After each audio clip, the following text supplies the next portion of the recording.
بسم اللہ الرحمن الرحیم۔ اللہم صلی علی محمد وعلی آل محمد۔ السلام علیکم۔ آج میں آپ کو مشہور و معروف صحابی حضرت ابو ذر غفاری رضی اللہ تعالی عنہ کے اسلام لانے کا عجیب و غریب اور ایک ایسا پرتاثیر واقعہ سنا رہا ہوں کہ جس کو سن کے آپ حیران و پریشان ہو جائیں گے کہ میرے آقا صلی اللہ علیہ وآلہ وسلم کتنی عظیم ترین اللہ تعالیٰ کی ہستی ہیں اور اللہ تعالیٰ نے ان کو کیسے کیسے عظیم صحابہ عطا فرمائے۔ حضرت ابو ذر غفاری رضی اللہ تعالی عنہ مشہور صحابی ہیں جو بعد میں بڑے زاہدوں اور بڑے علماء میں سے ہوئے۔ حضرت علی کرم اللہ وجہہ کا ارشاد ہے کہ ابو ذر رضی اللہ تعالی عنہ ایسے علم کو حاصل کیے ہوئے ہیں جس سے لوگ عاجز ہیں، مگر انہوں نے اس کو محفوظ رکھا ہے۔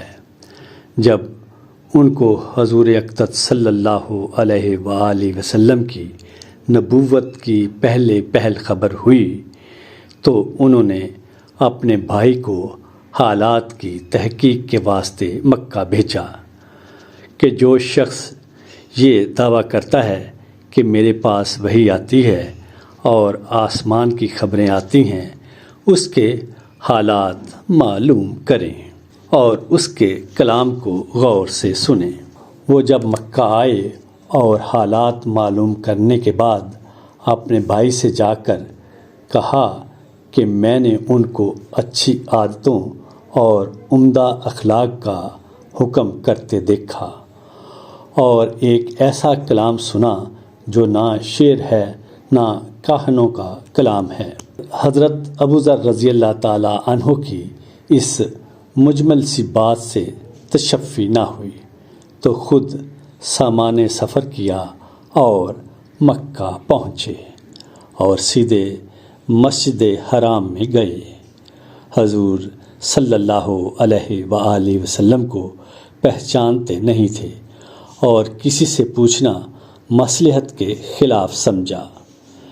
شام تک اسی حال میں رہے۔ شام کو حضرت علی کرم اللہ وجہہ نے دیکھا کہ ایک پردیسی مسافر ہے۔ مسافروں کی، غریبوں کی، پردیسیوں کی خبر گیری، ان کی ضرورتوں کا پورا کرنا ان حضرات کی گھٹی میں پڑا ہوا تھا، اس لیے ان کو اپنے گھر لے آئے، میزبانی فرمائی، لیکن اس سے پوچھنے کی کچھ ضرورت نہ سمجھی کہ کون ہے، کیوں آیا ہے۔ مسافر نے بھی کچھ ظاہر نہ کیا۔ صبح کو پھر مسجد میں آ گئے اور دن بھر اسی حال میں گزارا کہ خود پتہ نہ چلا اور دریافت کسی سے کیا نہیں۔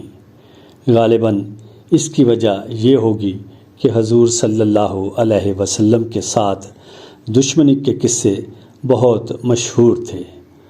آپ صلی اللہ علیہ وآلہ وسلم کو اور آپ کے ملنے والوں کو ہر طرح کی تکلیفیں دی جاتی تھیں۔ ان کو خیال ہوا کہ صحیح حال معلوم نہیں ہوگا اور بدگمانی کی وجہ سے مفت کی تکلیف علیحدہ رہے گی۔ دوسرے دن بھی شام کو حضرت علی رضی اللہ تعالی عنہ کو خیال ہوا کہ پردیسی مسافر ہے، بظاہر کسی غرض کے لیے آیا ہے جو پوری نہیں ہوئی، اس لیے پھر اپنے گھر لے گئے اور رات کو کھلایا سلایا، مگر پوچھنے کی اس رات بھی نوبت نہ آئی۔ تیسری رات کو بھی پھر یہی صورت ہوئی تو حضرت علی رضی اللہ تعالی عنہ نے دریافت کیا کہ تم کس کام آئے ہو، کیا غرض ہے؟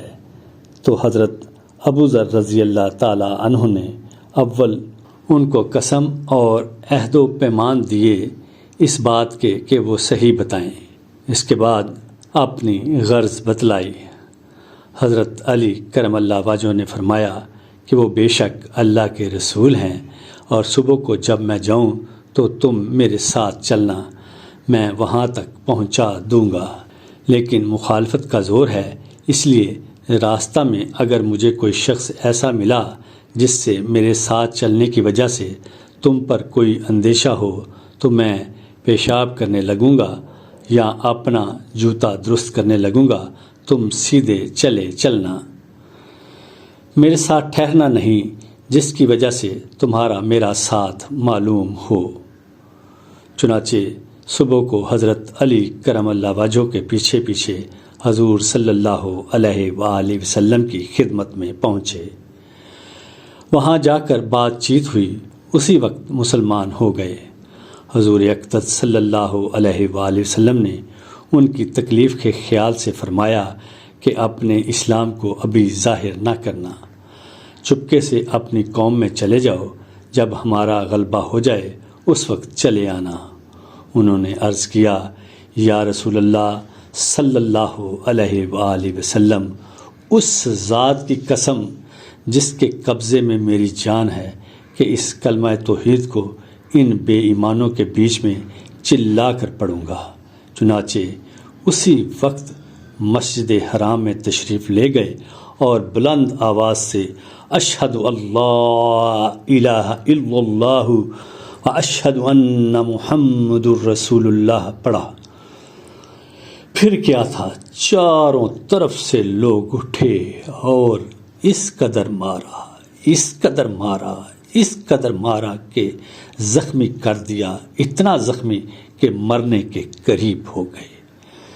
حضور صلی اللہ علیہ وآلہ وسلم کے چچا حضرت عباس رضی اللہ تعالی عنہ، جو اس وقت تک مسلمان بھی نہیں ہوئے تھے، ان کے اوپر بچانے کے لیے لیٹ گئے اور لوگوں سے کہا، کیا ظلم کرتے ہو؟ یہ شخص قبیلہ غفار کا ہے اور یہ قبیلہ ملک شام کے راستے میں پڑتا ہے۔ تمہاری ساری تجارت وغیرہ سب ملک شام کے ساتھ ہے۔ اگر یہ مر گیا تو شام کا جانا آنا بند ہو جائے گا۔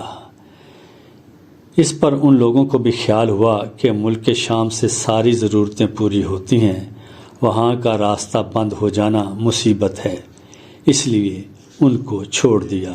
دوسرے دن پھر اسی طرح انہوں نے جا کر بلند آواز میں کلمہ پڑھا اور لوگ اس کلمہ کے سننے کی تاب نہ لا سکتے تھے، اس لیے ان پر ٹوٹ پڑے۔ دوسرے دن بھی حضرت عباس رضی اللہ تعالی عنہ نے اسی طرح ان کو سمجھا کر ہٹایا کہ تمہاری تجارت کا راستہ بند ہو جائے گا۔ اللہ اکبر۔ یہ تھی حضرت ابو ذر غفاری رضی اللہ تعالی عنہ کے اسلام لانے کی داستان۔ حضور صلی اللہ علیہ وآلہ وسلم کے اس ارشاد کے باوجود کہ اپنے اسلام کو چھپاؤ، ان کا یہ فعل حق کے اظہار کا ولولہ اور غلبہ تھا کہ جب یہ دین حق ہے تو کسی کے باپ کا کیا اجارہ ہے جس سے ڈر کر چھپایا جائے۔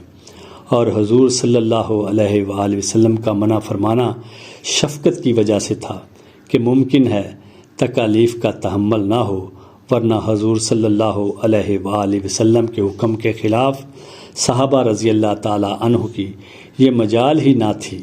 چنانچہ اس کا ایک نمونہ تو میں نے آج آپ کے سامنے پیش کیا اور باقی آنے والے دنوں میں بھی آپ کو سامنے پیش کروں گا۔